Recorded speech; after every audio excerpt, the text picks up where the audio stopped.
Can an LLC have investors? Yes. An LLC can accept investors, but it works differently than in a corporation. Instead of selling stock, LLCs give investors membership interests. These interests represent ownership in the company and entitle investors to a share of profits. The details of how profits are split, how voting works, and what rights investors have are usually explained in the operating agreement.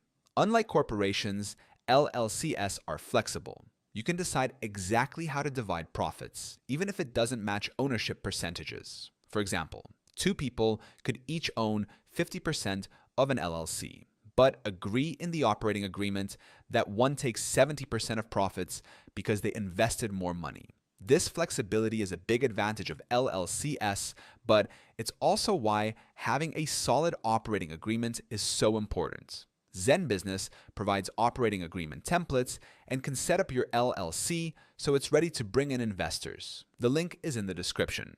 And if you want a step-by-step breakdown of LLC basics, you can also download my free guide on how to set up an LLC. That link is in the description too.